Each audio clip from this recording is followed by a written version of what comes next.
امریکہ اور ایران کے درمیان طے شدہ مذاکرات شیڈول کے مطابق نہیں ہوں گے۔ سوئس وزارت خارجہ کے مطابق برگنسٹاک ریزورٹ میں ہونے والے مذاکرات کی تفصیلات فی الحال واضح نہیں۔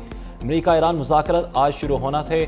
ثالثی کردار کے لیے پاکستان اور قطر کے نمائندوں کی شرکت بھی متوقع تھی، تاہم ایرانی وزارت خارجہ نے دورے کی حتمی تصدیق سے گریز کیا۔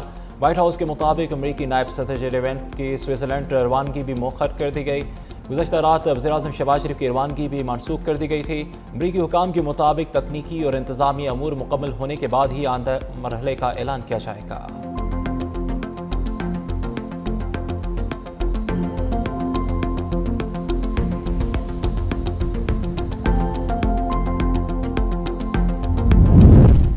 مفاہمت کی یادداشت کی منظوری کے لیے اجازت جاری کر دی گئی۔ ایرانی سپریم لیڈر مجتبیٰ خامنہئی کا بیان، کہا کہ مفاہمتی یادداشت کے حوالے سے میرا موقف مختلف تھا۔ پشکیان نے امریکہ کے ساتھ معاہدے کی ذمہ داری اٹھانے کا عہد کیا۔ ایران امریکہ کے غیر ضروری مطالبات قبول نہیں کرے گا۔ صدر پشکیان اور قومی سلامتی کونسل نے عوام کے حقوق کے تحفظ کا عہد کیا۔ میری رائے مختلف تھی۔ میں نے باقر کالیباف کی طرف سے لوگوں کے حقوق کے تحفظ کے عزم کے بعد اتفاق کیا۔ اگر امریکی لالچی ہوئے تو ایران اسے قبول نہیں کرے گا۔ امریکی صدر نے مایوسی کی حالت میں معاہدے کے لیے تمام حربے استعمال کیے۔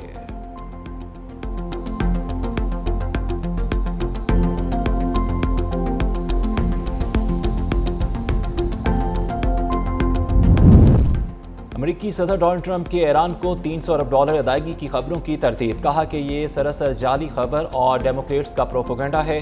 ٹروتھ سوشل پر بیان میں کہا کہ مشرقی وسطی کے تمام فریقین پہ مذاکراتی کوششوں میں پیش رفت کے عزم پر قائم رہنے پر زور۔ صدر ٹرمپ کا کہنا تھا کہ تیل کی قیمتوں میں کمی اور اسٹاک مارکیٹ میں اضافہ امریکہ کی کامیابی اور مثبت پیش رفت کا ثبوت ہے۔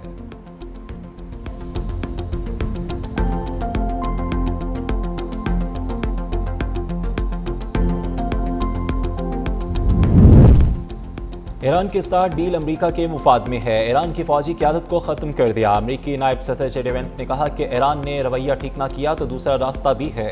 ایران کی ایٹمی صلاحیت ختم کر دی۔ ادھر امریکی وزیر جنگ پیٹ ہیگسٹ نے برسلز میں گفتگو کرتے ہوئے کہا کہ ایران کو مجبور کیا کہ وہ مذاکرات کی ٹیبل پر آئے۔ ایران نے وعدے پورے نہ کیے تو دوبارہ کارروائی کریں گے۔ ایران کے ساتھ معاہدہ امریکہ کی مضبوط اور طاقتور پوزیشن کے نتیجے میں ممکن ہوا۔ ایران نے شرائط پہ عمل نہ کیا تو مؤثر بحری ناکہ بندی نافذ کریں گے۔ یورپ کے بعض ممالک آبِ ہرمز میں سیکیورٹی بحری آپریشنز میں زیادہ فعال کردار ادا کرنے کے لیے تیار ہیں۔ مذاکرات کے پیچھے امریکہ کی مضبوط فوجی طاقت اور دباؤ موجود رہے گا۔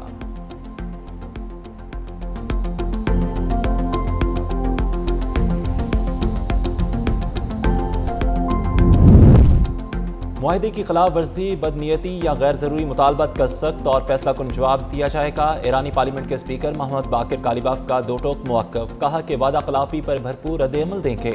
سپریم لیڈر کی ہدایت کے مطابق معاہدے کی تمام شقوں پر عمل درآمد یقینی بنایا جائے گا۔ دشمن نے ایک بار سبق سیکھا ہے اور دوبارہ وہی راستہ اپنایا تو اس سے بھی زیادہ سخت جواب ملے گا۔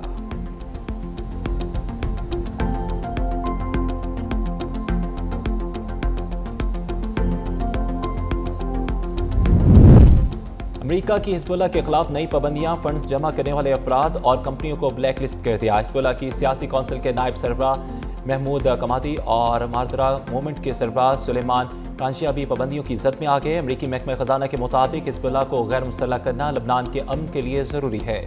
نامزد افراد کے امریکی اثاثے منجمد، جبکہ پابندیوں کی خلاف ورزی پر امریکی اور غیر ملکی اداروں کو بھی کارروائی کا سامنا کرنا پڑے گا۔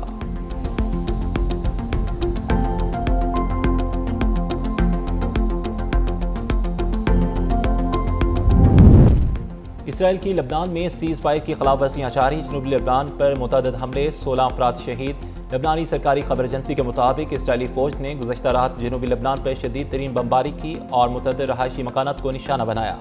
رپورٹ کے مطابق اسرائیلی فوج نے جنوبی لبنان کے ضلع نبطیہ پر فضائی حملے کیے، جس کے نتیجے میں 16 افراد شہید ہوئے جبکہ متعدد زخمی ہو گئے۔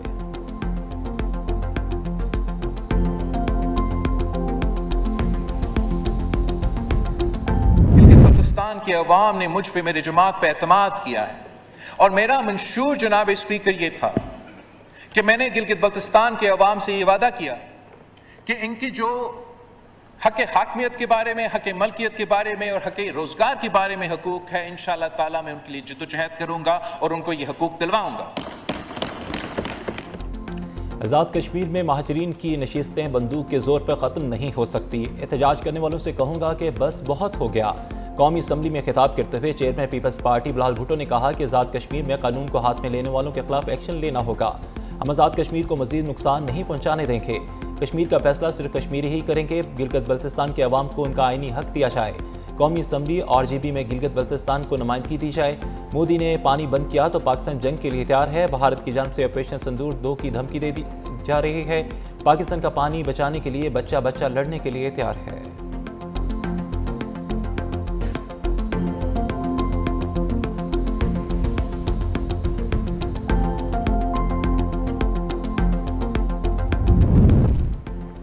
بھارت اس وقت دریائے چناب پر 5 ڈیمز بنا رہا ہے۔ وہ دریائے چناب کے پانی کو مکمل طور پر بند کر دے گا۔ مشیر وزیر اعظم برائے سیاسی اور عوامی امور رانا ثناءاللہ کا سینٹ سے خطاب، کہا کہ بھارت کا منصوبہ یہ ہے کہ جب پاکستان کو پانی کی ضرورت ہوگی تو بند کر دے گا۔ بھارتی گروہ نے منصوبے کی وجہ سے پاکستان کے مخصوص علاقے خشک سالی اور سیلابی صورتحال کا شکار رہیں گے۔ ہم پر لازم ہے کہ ایسے منصوبے بنائیں جس سے بھارت کے منصوبے سے نپٹا جا سکے۔ سندھ کے پانی پر تحفظات پر نئی حکمت عملی بنانے کی ضرورت ہے۔ پہلے سندھ کے تحفظات دور کیے جائیں اور پھر متوقع طور پہ آگے بڑھا جائے۔ FBR کا جو ٹارگٹ وہ ہے 15.264 ٹریلین اگلے سال کے لیے۔ FBR کبھی بھی اپنا ٹارگٹ پورا نہیں کرتی، ہر سال FBR اپنا ٹارگٹ کم کرتی ہے، اور بڑی عجیب سی بات ہے، اس سال میرے خیال ہے 10% کا اضافہ ہے، اس سے بھی کم، 7-8% کا اضافہ، 10% سے بھی کم ہے۔ مشکل وقت میں ملک کی خاطر صوبوں نے وفاق کو سپورٹ کیا، تاہم تمام فریقوں نے اس بات پر اتفاق کیا کہ ہر فیصلہ آئین کے مطابق کیا جائے گا۔ وزیر اعلیٰ سندھ مراد علی شاہ نے پوسٹ بجٹ نیوز کانفرنس میں کہا کہ آئین میں FCC کو مکمل تحفظ حاصل، صوبوں کے حصے کی رقوم کسی قسم کی کمی نہیں کی جائے گی۔ آئین میں واضح ہے کہ وفاق اور صوبے ایک دوسرے کو گرانٹ فراہم کر سکتے ہیں۔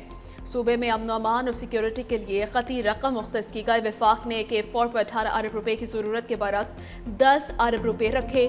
سکھر حیدرآباد موٹر وے پر وفاق نے جنوری سے کام شروع کرنا ہے۔ خیبر پختونخوا کا مالی سال 2026-27 کا 2250 ارب کا بجٹ آج پیش کیا جائے گا۔ محکمہ خزانہ زرعی کے مطابق آئندہ مالی سال کا بجٹ ٹیکس فری ہوگا۔ بجٹ میں سالانہ ترقیاتی پروگرام کے لیے 575 ارب روپے مختص کرنے کی تجویز۔ سرکاری ملازمین کی تنخواہوں اور پینشن میں 7% اضافہ متوقع۔ دہشت گردی کے خلاف جنگ کی مد میں 159 ارب روپے وفاق سے ملیں گے۔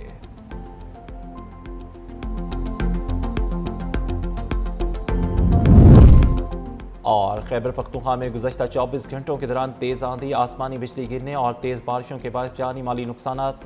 گھروں کی چھتیں اور دیواریں گرنے سے 9 افراد جاں بحق، 7 زخمی۔